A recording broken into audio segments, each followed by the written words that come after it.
الحمد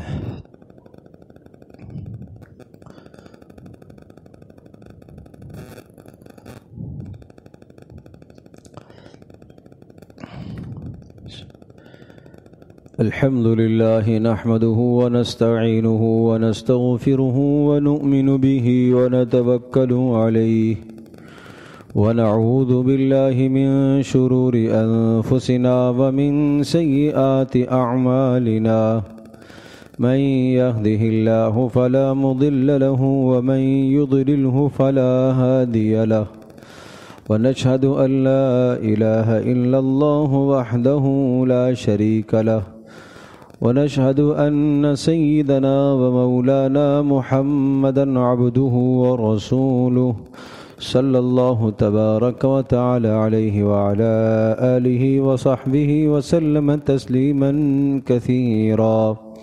أما بعد فأعوذ بالله من الشيطان الرجيم. بسم الله الرحمن الرحيم. وقضى ربك ألا تعبدوا إلا إياه وبالوالدين إحسانا. وقال الله عز وجل وصاحبهما في الدنيا معروف. صدق الله مولانا العظيم. رب اشرح لي صدري ويسر لي أمري واحلل عقدة من لساني يفقه قولي. اللهم صل على محمد وعلى آل محمد كما صليت على إبراهيم وعلى آل إبراهيم إنك حميد مجيد.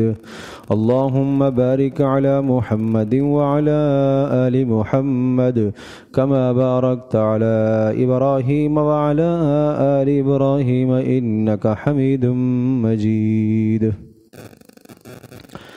گرامی قدر حاضرین و سامعین، گزشتہ جمعوں سے ایک اہم مضمون چل رہا تھا کہ اصلاح معاشرہ کے وہ اہم اور بہترین اصول اور ضابطے اور قانون کیا ہیں. چنانچہ ان اصولوں میں سے ایک اصول یہ بیان ہوا تھا کہ اس کائنات میں، اس دھرتی میں بالادستی صرف اللہ کے حکم کی ہو، سب سے بلند ترین اللہ کا حکم. اس کے بعد ماں باپ کے حقوق پر بات چل رہی تھی کہ اسلام یہ چاہتا ہے کہ معاشرے میں آپ اپنے والدین کے حقوق بھی ادا کریں. توحید و رسالت کے بعد بڑا حق ماں باپ کا ہے. ماں باپ کی زندگی میں کیا حقوق ہیں، اس کی کافی تفصیل گزشتہ کئی جمعوں میں آ چکی. رسول اکرم صلی اللہ تعالیٰ علیہ وسلم نے اپنی امت کے لیے اتنی خیریں جمع فرمائی ہیں، اتنی خیریں جمع فرمائی ہیں کہ ماں باپ دنیا سے رخصت ہو جائیں تو انہیں آپ کیا تحفہ بھیج سکتے. اس پر بھی رسول اللہ صلی اللہ علیہ وسلم نے رہنمائی فرمائی اور مبارک اعمال عطا فرمائے کہ اگر آپ کے والدین مکرمین یا دونوں میں سے کوئی ایک دنیا سے رخصت ہو گیا، اب آپ کا ان سے تعلق ٹوٹا نہیں ہے، بلکہ تعلق اسی طرح سے اعمال کے ذریعے سے استوار کیا جا سکتا ہے. رسول اللہ صلی اللہ تعالی وسلم نے بہترین 5 تحفے عطا فرمائے ہیں کہ ماں باپ کے مرنے کے بعد یہ 5 باتیں ان کے ساتھ آپ کرتے رہے. آج ان 5 میں سے ہم کوشش کریں گے کہ 2 باتوں پر ہم بات کر لیں. ایک صحابی آئے اور انہوں نے کہا اللہ کے رسول حل بقیہ شیء من بر علی والدیہ، کیا ماں باپ کے اوپر، ماں باپ کی جو میرے ذمہ داریاں ہیں، یا یوں کہیے کہ کوئی ایسی نیکی باقی رہ گئی ہے کہ ابرہما بعد موتہما، ماں باپ کے مرنے کے بعد میں ماں باپ کے ساتھ نیکی کرتا رہوں اور میرا تعلق اور رابطہ ان سے قائم رہے. رسول اکرم صلی اللہ علیہ وسلم نے ارشاد فرمایا نعم، بالکل ہے کہ ماں باپ کے مرنے کے بعد آپ کا تعلق ماں باپ سے ٹوٹا اور ختم نہیں ہوا. کتنا خوبصورت اور مبارک دین ہے. جیسے ماں باپ کے ہوتے ہوئے آپ ان کی خدمت کرتے تھے اور ان کی ضرورت کو پورا کرتے تھے، اب اس دنیا سے رخصت ہونے کے بعد ان کی جو آخرت کی ضرورت ہے وہ آپ پوری کر رہے، اور یہاں سے آپ اعمال کا ہدیہ اور تحفہ ان کو بھیج رہے۔ تو خدمت ماں باپ کی کرنا اور مالی جانی خدمت کر کے کھلانا پلانا خوش رکھنا، یہ کیا تھا؟ یہ سب ماں باپ کو راحت پہنچانے کے لیے، ان کی ضرورت کو اولاد پورا کر رہی ہے۔ تو ماں باپ جب دنیا سے رخصت ہو گئے تو اب آخرت میں ان کی دنیا سے بھی زیادہ بڑی ضرورت ہے۔ اس کے لیے رسول اللہ صلی اللہ علیہ وسلم نے 5 باتیں ذکر فرمائی۔ تو صحابی نے جب پوچھا تو آپ نے ارشاد فرمایا بالکل ہے، ماں باپ کے مرنے کے بعد بھی آپ ان کے حقوق ادا کرتے رہیں۔ اللہ کے رسول کیا ہیں؟ آپ نے ارشاد فرمایا الصلاۃ علیہما، ماں باپ کی درجات کی بلندی اور ان کی رحمت کی دعا کرتے رہنا۔ ماں باپ کی درجات کی بلندی اور ان کی رحمت کے لیے اللہ تبارک و تعالیٰ ان پر مہربان ہو جائے، یہ دعا ان کے لیے کرتے رہنا، اس دعا کو ترک نہیں کرنا۔ تو یہ ہم سب کی ضرورت ہے، جن کے والدین مکرمین دنیا سے رخصت ہو چکے، اولاد قیامت کے دن اللہ کے دربار میں جب جائے تو ماں باپ کی فرما بردار کہلائے گی جب اس نے اپنے ماں باپ کے لیے یہ دعا کی ہوگی، رحمت کی دعا، اے اللہ ان پر رحم فرما۔ اور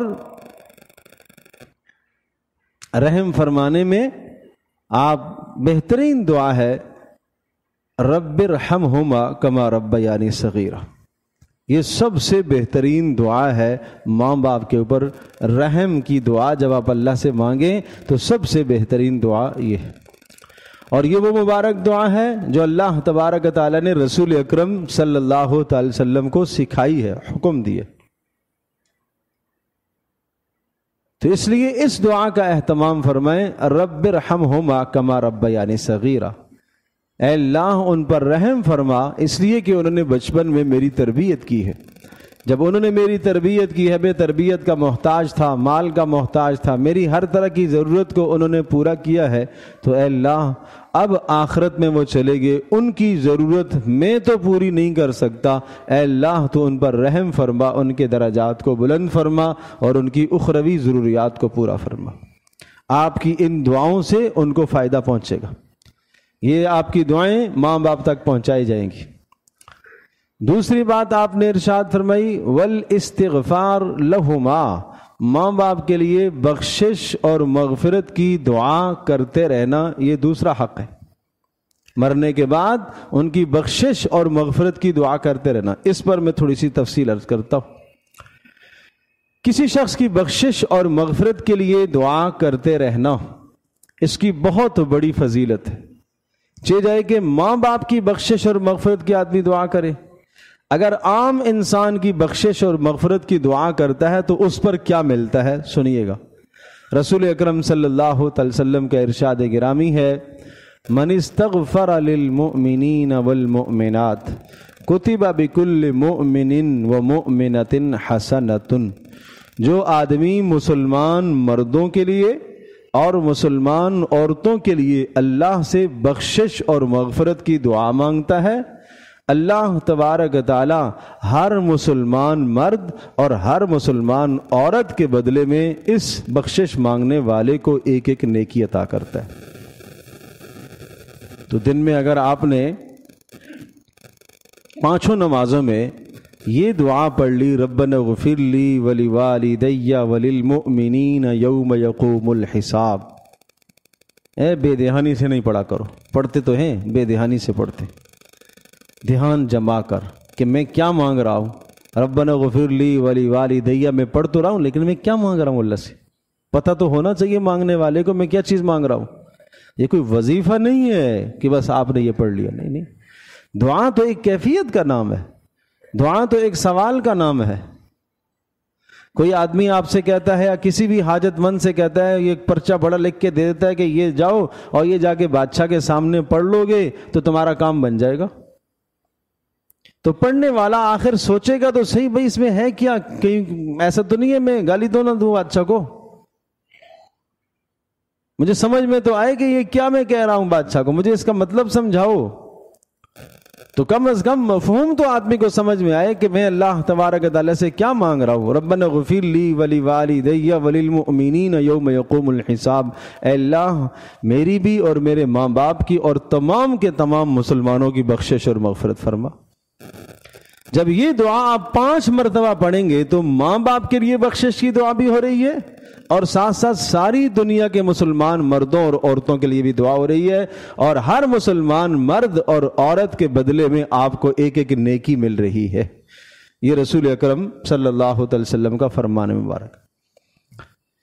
اور 2 فائدے سنیے، بڑے اہم 2 فائدے، اور وہ 2 ایسے مبارک فائدے ہیں ہر آدمی کو ان کی ضرورت ہے۔ آج ہم رسول اللہ صلی اللہ تعالی علیہ وسلم کی تعلیمات سے بہت پیچھے چلے گئے، ناواقفی ہے، معلوم نہیں ہے، لیکن اب معلوم ہونے کے بعد یاد بھی رکھنا چاہیے، اہتمام بھی کرنا چاہیے۔ رسول اکرم صلی اللہ علیہ وسلم نے ارشاد فرمایا، من استغفر للمؤمنین والمؤمنات کل یوم 27 مرۃ کان من الذین یستجاب لهم وَيُرْزَقُ بِهِمْ أَهْلُ الْأَرْضِ، کہ جو آدمی مسلمان مردوں کے لیے اور مسلمان عورتوں کے لیے روزانہ 27 مرتبہ بخشش اور مغفرت کی دعا کرتا ہے، اسے 2 انعام دیے جاتے ہیں۔ کتنے انعام؟ 2۔ کیا انعام؟ پہلا انعام اسے یہ ملتا ہے کہ اللہ تبارک و تعالی ان مسلمانوں کی بخشش اور مغفرت کی دعا کرنے کی وجہ سے اس کی دعا کو قبول کرتے ہیں، یہ مستجاب الدعوات بنتا ہے، اس کی دعا قبول ہونے لگتی ہے۔ دوسرا کیا فائدہ ہے؟ دوسرا فائدہ یہ ہے کہ اس کی وجہ سے اللہ تبارک و تعالی زمین والوں کو رزق دیتا ہے۔ تو گویا کہ 2 حدیثوں میں 3 فائدے ہو گئے سارے مسلمانوں کے لیے جب آپ بخشش کی دعا کریں گے۔ ایک فائدہ تو یہ ہوا کہ ہر مسلمان مرد اور عورت کے بدلے میں اس دعا کرنے والے کو ایک ایک نیکی ملتی ہے۔ نمبر 2، اس کی دعائیں قبول ہوتی ہیں۔ نمبر 3، اس کی وجہ سے رزق میں وسعت ہوتی ہے، اس کی وجہ سے زمین والوں کو رزق دیا جاتا ہے، رزق کی فراوانیاں ہوتی ہیں۔ تو مجھے آپ یہ بتائیے کہ اگر آج رزق کی تنگی میں تو ہر کوئی مبتلا ہے، ہر آدمی اس سلسلے میں پریشان ہے، دیگر وظائف کی جگہ پر اور دیگر وظائف اور دیگر اعمال کے ساتھ ساتھ یہ مبارک عمل بھی اگر ہم اپنی زندگی میں لے کر آئیں اور رسول اکرم صلی اللہ علیہ وسلم کی اس حدیث پر ایمان اور یقین ہو کہ پیارے نبی صلی اللہ علیہ وسلم نے بتلایا کہ مسلمان مردوں اور عورتوں کے لیے جو روزانہ 27 مرتبہ بخشش کی دعا کرتا ہے اس کو 2 عظیم انعام ملیں گے۔ ایک انعام کہ اس کی ہر دعا قبول ہوگی، اور دوسرا انعام کہ اس کی وجہ سے اللہ پاک رزق وسیع کر دے گا۔ کتنا بڑا اجر ہے، سبحان اللہ۔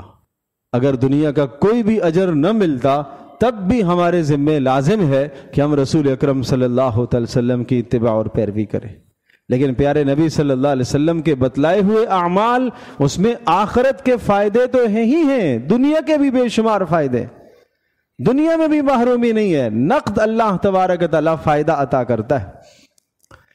اب یہ ذہن نشین کریے گا کہ 27 مرتبہ مسلمان مردوں اور عورتوں کے لیے بخشش کی دعا کرنے سے یہ 2 فضیلتیں، اتنے بڑے انعام کیوں دیے جاتے ہیں؟ یہ اس لیے دیے جاتے ہیں کہ دنیا میں چلتے ہوئے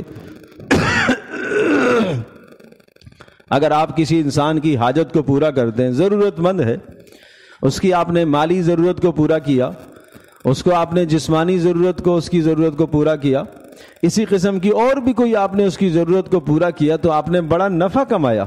یہ تو کسی آدمی کی دنیا کی ضرورت کو آپ نے پورا کیا، آپ نے اپنے مسلمان بھائی کی بخشش اور مغفرت کی جو دعا کی ہے، اس کا مطلب یہ ہوا کہ آپ نے اس کی آخرت کی ضرورت کو پورا کیا۔ اس کا مطلب ہے اے اللہ اس کے گناہوں کو معاف فرما دے۔ تو ہمیشہ دعاؤں میں وسعت رکھا کرو، دعاؤں میں صرف اپنی ذات کے لیے دعا نہ مانگا کرو، جب بھی ہماری دعا ہو اس دعا کے اندر سارے مسلمانوں کے لیے دعائیں کیا کرو۔ وہ علیحدہ بات ہے کہ کوئی چیز ایک ایسی ہوتی ہے کہ انسان اپنی ذات کے لیے بھی مانگتا ہے، منع نہیں، لیکن کم از کم اپنی ایسی دعائیں ضرور ہونی چاہیے کہ جن میں عمومی سب مسلمانوں کے لیے دعائیں کی جائے، بخشش کی دعائیں، مغفرت کی دعائیں، رزق کی وسعت کی دعائیں، اسی طرح سے صحت یابی کی دعائیں، عافیت کی دعائیں، عزت کی دعائیں، نیک نامی کی دعائیں. یہ وہ دعائیں ہیں جو سب کی ضروریات ہیں. اس میں بخل ہرگز نہیں کرنا چاہیے. اپنے رشتہ داروں کے، اعزاء اقربا کے، جن کے جانتے ہو، نام لے لے کر دعا کرنی چاہیے. نام لے کر دعا کرنے سے دعا قبول ہوتی ہے. حدیث پاک میں آتا ہے کہ جب کوئی آدمی کسی غائب کے لیے دعا کرتا ہے جو یہاں موجود نہیں ہے تو دو باتیں ہوتی ہیں. نمبر ایک، اللہ تبارک تعالیٰ غائب کی دعا غائب کے لیے قبول کرتا ہے، رد نہیں فرماتا. اس لیے کہ رات کی تاریکی میں اپنے کسی عزیز مسلمان کے لیے دعا کرتا ہے تو یہاں کون سی ریاکاری ہے؟ یہ تو اللہ دیکھ رہا ہے، اللہ ہی سن رہا ہے. اس لیے اس میں اخلاص زیادہ ہے. دوسری بات کیا ہے کہ جب یہ اپنے کسی مسلمان بھائی کے لیے دعا کرتا ہے تو ایک فرشتہ اس موقع پر مقرر ہوتا ہے جو یہ کہتا ہے اے اللہ یہ جو اس نے اپنے مسلمان بھائی کے لیے مانگا، اے اللہ یہ اسے بھی عطا فرما.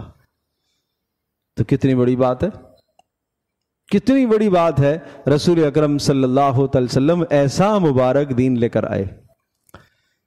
حضرت ابراہیم علیہ السلام کی دعا ہے ربنا غفر لی ولی والدی وللمؤمنین یوم یقوم الحساب. نوح علیہ السلام کی دعا ہے ربنا غفر لی ولی والدی ولمن دخل بیتی مؤمنا وللمؤمنین والمؤمنات. ابراہیم علیہ السلام نے بھی سارے مسلمانوں کو شریک فرمایا اپنی دعا میں، اور نوح علیہ السلام نے بھی اپنی دعا میں سب کے سب مسلمانوں کو شریک فرمایا. تو ہم بھی اپنی دعاؤں میں سب کچھ شریک کیا کریں. رسول اکرم صلی اللہ تعالی علیہ وسلم ایک مرتبہ تشریف فرما تھے. ایک شخص آیا، اس نے اگر قریب میں بیٹھ کر دعا کی، آہستہ آہستہ دعا کر رہا تھا اللہم ارحمنی و محمدا ولا ترحم معنا احدا. اے اللہ میرے اوپر اور محمد صلی اللہ علیہ وسلم پر رحم فرما، ہمارے ساتھ کسی اور پر رحم نہیں کرنا، رحم میں کسی اور کو شریک نہیں کرنا. رسول اللہ صلی اللہ علیہ وسلم نے یہ لفظ سن لیا. آپ نے فرمایا لقد حجرت واسعا، وسیع چیز کی، وسعت والی چیز کو آپ نے کیوں محدود کر دیا اپنے میں اور میرے میں؟ آپ یہ کیوں نہیں کہتے ہو کہ سب مومنوں پر رحمت فرما؟ کوئی اللہ کی رحمت کم تو نہیں ہو جائے گی؟ سب مومنوں پر رحمت اور بخشش کی دعا کرنے سے سب کی مغفرت ہو جائے گی. اللہ کی رحمت میں، بخشش میں، مغفرت میں کوئی کمی نہیں ہوگی. تو بات یہ عرض کر رہا تھا کہ دو خوبصورت تحفے ماں باپ کے مرنے کے بعد. نمبر ایک، ان کے لیے درجات کی بلندی کی دعا کرنا، اور نمبر دو، ان کی بخشش کی دعائیں کرتے رہنا. بخشش کی دعائوں کے اندر یا درجات کی بلندی کے لیے پھر اس میں چند اعمال عرض کرتا ہوں. یہ جو ہم ایصال ثواب کرتے ہیں، ایصال ثواب کا معنی ہے ثواب کا پہنچانا. ایصال ثواب، ثواب کا پہنچانا، اپنے مرحومین تک ثواب کا پہنچانا. تو بہت اچھی طرح سے یہ بات ذہن نشین فرمائیے گا. ایصال ثواب، اپنے مرحومین تک ثواب کا پہنچانا، ایک ہے آپ کا اپنے والد محترم کی خدمت کرنا، اور ایک ہے کوئی دور کا آدمی جس کا آپ کے والد سے کوئی تعلق نہ ہو، تھوڑی سی جان پہچان ہے، وہ ہے آپ کے والد کی خدمت کرے. تو یقیناً یقین جانیے وہ جو 50 قرآن ختم کیے گئے ہیں، کس نے کس نیت سے کس طرح سے پڑھا ہے؟ آپ نے صرف ایک سورہ اخلاص پڑھی. اللہ کی قسم یہ ایک سورہ اخلاص ان سب پر بھاری ہے. یہ طے شدہ بات ہے. اللہ کے ہاں قیمت عمل کی لگے گی. کس بنیاد پر؟ اخلاص پر عمل کی قیمت لگتی ہے. مجھے آپ یہ بتائیے گا، ایک مٹھی میں اگر میں جو یا گندم لوں گا تو کتنے آئیں گے بھائی؟ کوئی بڑا کسی کا ہاتھ ہو تو کتنا آئے گا بھائی؟ پاؤ آئے گی، آدھا کلو آئے گی. چلو آدھا کلو آپ لگا لو مثال کے طور پر، کتنے جو اس میں آئیں گے؟ پیارے پیغمبر صلی اللہ تعالی علیہ وسلم فرما رہے کہ میرا صحابی اگر ایک مٹھی بھر جو صدقہ کرے اور تم احد پہاڑ جتنا صدقہ کرو، آنے والے جو میرا صحابی نہیں ہے، جس نے مجھے دیکھا نہیں ہے، بن دیکھے ایمان لایا ہے، اس کا بعد میں آنے والے کا احد پہاڑ جتنا صدقہ اور میرے جو ساتھی کا صدقہ ہے، میرے صحابی کا ایک مٹھی بھر صدقہ، یہ آنے والے کے احد پہاڑ پر بھاری ہوگا۔ ایک مٹھی جو کا صدقہ یہ اس احد پہاڑ کے صدقے پر کیا ہوگا؟ بھاری ہوگا۔ کیوں؟ یہ زیادہ وزنی ہے۔ صحابی کا عمل زیادہ وزنی ہے۔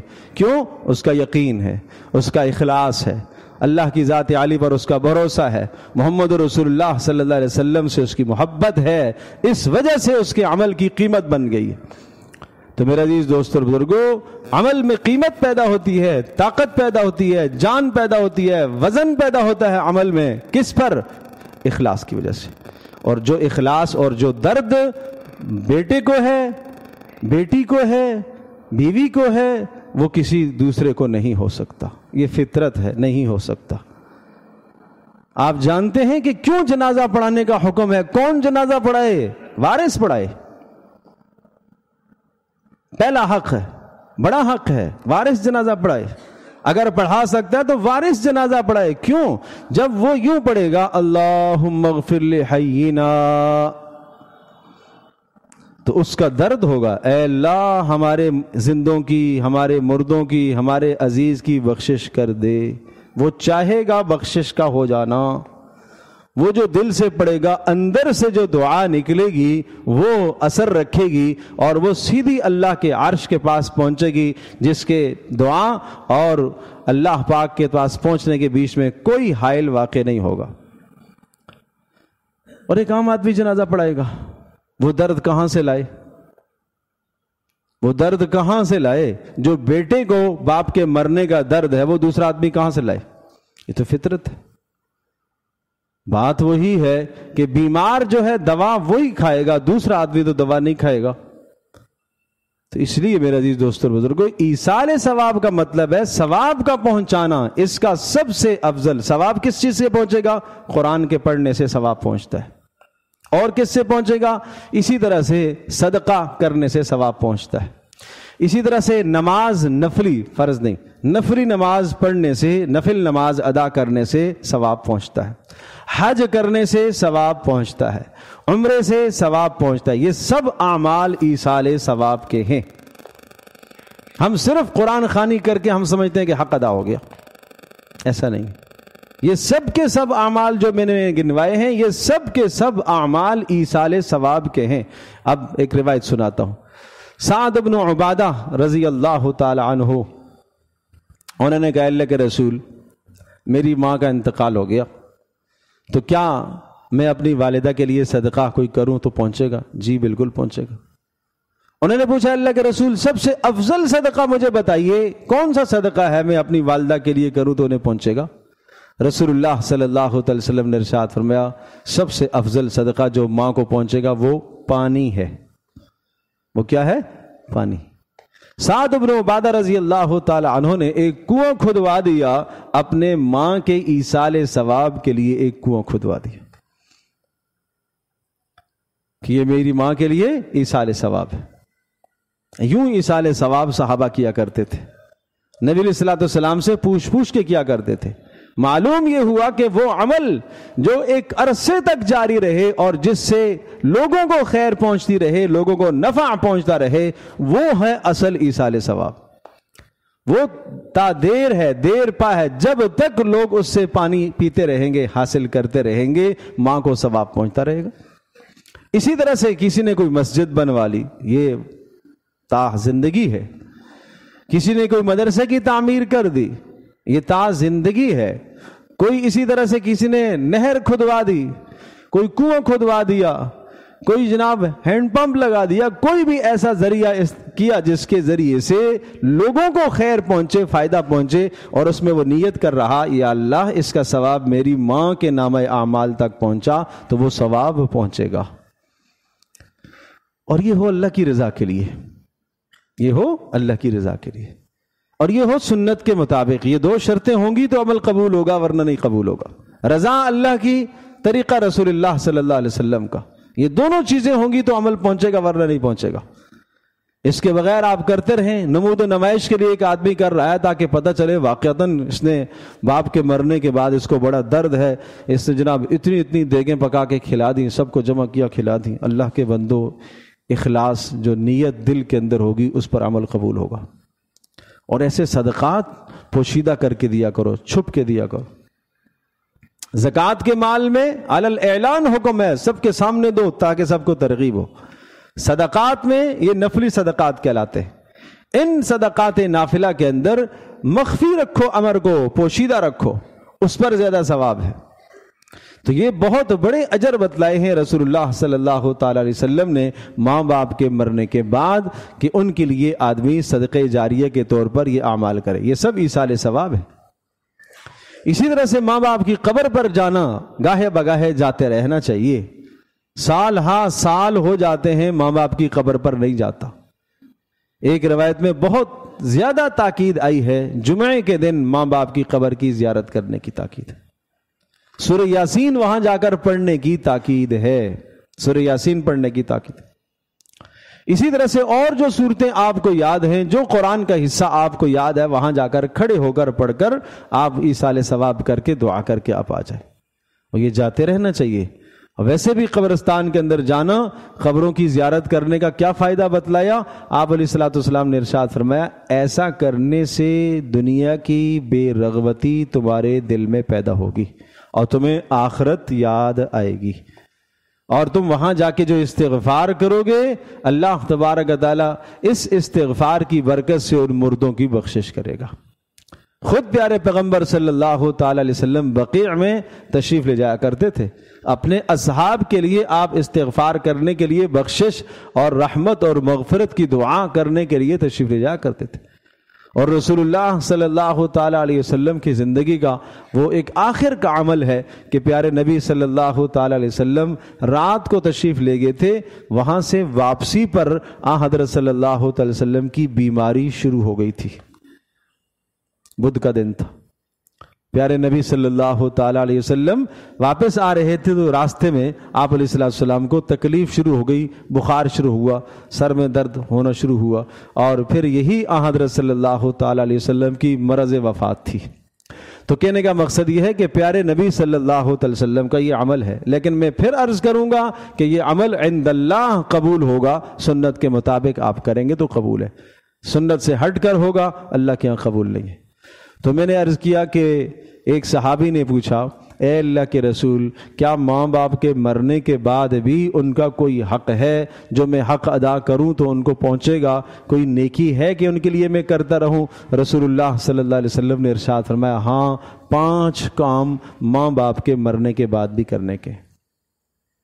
ان 5 میں سے 2 میں نے بتا دیے ہیں۔ ایک تو ارشاد فرمایا کہ ماں باپ کے درجات کی بلندی کی دعا کرتے رہنا، اور دوسرا میں نے عرض کیا کہ ماں باپ کی بخشش اور مغفرت کی دعا کرتے رہنا، بخشش اور مغفرت کی دعا کرتے رہنا۔ اور اس کے لیے میں نے دعائیں بھی بتائی ہیں، ربنا اغفر لی ولوالدی وللمؤمنین یوم یقوم الحساب، اس دعا کا اہتمام کریں۔ ایصال ثواب قرآن مجید کی تلاوت کر کے کریں، صدقہ کر کے وہ آپ ایصال ثواب فرمائیے۔ اللہ پاک توفیق دے، حج اور عمرے کی اس موقع پر آپ ان کی نیت کریں، اور جو ہو سکے صدقہ جاریہ، کسی کو کپڑا پہنا دیا، کسی کی ضرورت کو پورا کر دیا، روزانہ جو آپ اپنی جانب سے صدقہ نکالتے ہیں اس صدقے میں آپ ان کی بھی نیت کیا کریں۔ پیارے پیغمبر صلی اللہ علیہ وسلم کا بڑا خوبصورت دین ہے۔ میں ایک مثال عرض کرتا ہوں۔ آپ نے ارشاد فرمایا، جس عورت نے شوہر کے مال سے مال نکال کر صدقہ دے دیا، اسراف اور تعدی اگر اس نے نہیں کی، اتنی جتنی شوہر کی گنجائش حیثیت ہے، تو کس کس کو ثواب ملے گا؟ نمبر 1 شوہر کو بھی کمانے کا ثواب ملے گا، اس کو بھی پورا پورا اجر۔ نمبر 2 بیوی کو بھی پورا پورا اجر۔ نمبر 3 خازن اور چوکیدار، یا یوں کہیے کہ جس کے پاس پیسہ رکھا گیا ہے، جو پیسے کی نگہداشت کرتا ہے، اور جس سے اس بیوی نے لے کر دیا ہے۔ اس زمانے میں ہوتا تھا گھر کے اندر لوگ ملازم اپنے خادم اور نوکر رکھتے تھے، اور وہ غلام ہوا کرتے تھے جو ان ساری چیزوں کو بھی دیکھتے تھے، تو کہا اس کو بھی پورا پورا اجر ملے گا۔ تو رسول اللہ صلی اللہ علیہ وسلم کا ایسا مبارک دین ہے، جب آپ ایصال ثواب فرمائیں گے اپنے آپ کو بھی ثواب ملے گا، ماں باپ کو بھی ملے گا، جتنے لوگ اس میں شریک ہوں گے، اور جن جن کے لیے آپ نے دعائیں کی ہیں، جن جن کو آپ نے اپنی دعاؤں میں شریک کیا ہے، مانا یہ آپ نے کہا کہ اے اللہ سب مسلمان مردوں کی عورتوں کی بخشش فرما اور میرے ماں باپ کی بخشش فرما، تو اس کا کیا ہے، ہر مسلمان مرد اور عورت کے بدلے میں آپ کو ایک ایک نیکی ملے گی۔ اور کیا ملے گا؟ آپ مستجاب الدعوات کہلاؤ گے، اور کیا ہوگا؟ آپ کی وجہ سے اللہ پاک رزق وسیع فرما دے گا۔ تو یہ کتنی خوبصورت نعمتیں ہیں، ان پر عمل کرنے کی کوشش فرمائیں۔ وآخر دعوانا الحمدللہ۔